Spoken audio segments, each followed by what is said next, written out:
Hello everyone, welcome back to my channel Sanvi the informer. दोस्तों, आज मैं इस वीडियो में आपको एक महान inventor electrical engineer Nikola Tesla के बारे में बताऊंगी, इसलिए आपको यह वीडियो शुरू से लेकर अंत तक देखना होगा। निकोला टेस्ला एक वैज्ञानिक थे। उन्होंने बहुत सारे आविष्कारों की खोज की, जिसमें Tesla coil, AC current, rotating magnetic field शामिल है। टेस्ला का जन्म 10 जुलाई 1856 को क्रोएशिया के सिमलजॉन में हुआ था। टेस्ला एक वैज्ञानिक तो थे ही, साथ ही साथ वे एक इंजीनियर भी थे, जो एसी विद्युत प्रणाली को डिजाइन करने के लिए जाने जाते थे, जो कि आज दुनिया भर में उपयोग किया जाने वाला प्रमुख विद्युत प्रणाली है। उन्होंने टेस्ला कॉइल भी बनाया, जो अब तक रेडियो तकनीकी में उपयोग किया जाता है।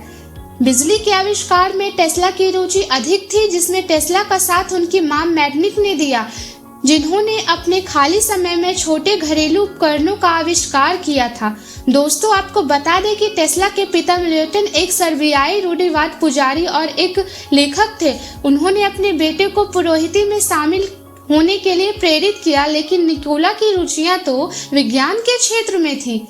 Education of Tesla. Real school पर अध्ययन करने के बाद जर्मनी में ग्रास और ऑस्ट्रिया में पॉलिटेक्निक इंस्टीट्यूट और 1870 में प्राग यूनिवर्सिटी में स्टडी किए। फिर टेस्ला बुडापेस्ट चले गए, जहां कुछ समय के लिए उन्होंने सेंट्रल टेलीफोन एक्सचेंज में काम किया। टेस्ला और एडिसन एक साथ। निकोला पहली बार 1884 में न्यूयॉर्क के मैनहट्टन में काम करते हुए एडिसन से मिले। निकोला ने अपनी सादगी और मेहनत से एडिसन को प्रभावित किया था।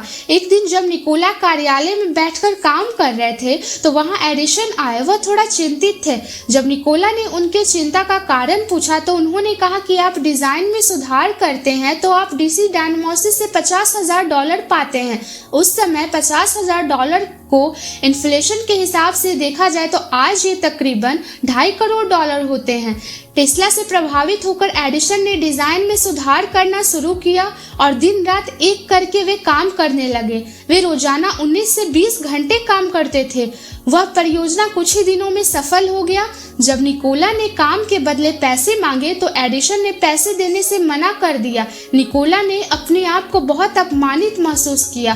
फिर निकोला ने एडिसन के साथ काम करना छोड़ दिया। निकोला टेस्ला को अपने समय से आगे के आविष्कारों के लिए भी जाना जाता है। उन्होंने 1887 में एसी से चलने वाला एक मोटर बनाया था। कहते हैं कि ये आविष्कार समय से आगे का था, इसलिए उस समय इसकी कोई पूछ नहीं थी, लेकिन इससे उन्हें दुनिया भर में काफी प्रसिद्धि मिली। दोस्तों, आपको पता है, रेडियो का आविष्कार मार्कोनी के बजाय निकोला टेस्ला को ही माना जाता। दरअसल 13 मार्च 1895 को उनकी लैब में आग लग गया। बहुत कम ही लोगों को पता है कि टेस्ला की मौत के बाद मार्कोनी का पेटेंट अमेरिका की सुप्रीम कोर्ट ने अमान्य करार दे दिया और रेडियो का आविष्कार पेटेंट निकोला टेस्ला को दे दिया गया था।